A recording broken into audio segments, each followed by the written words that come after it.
एक अलौकिक सकाळ.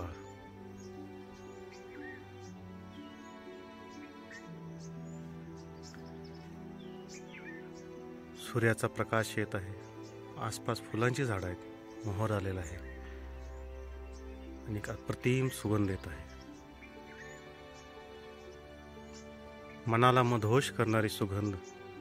जंगलातले मोहर, करवंद, उंबर, प्रत्येक झाडाला फुलं आलेले आहेत. मधमाशांचा आवाज येत आहे. अशा फुललेल्या प्रकृतीमध्ये ध्यान करत आहे.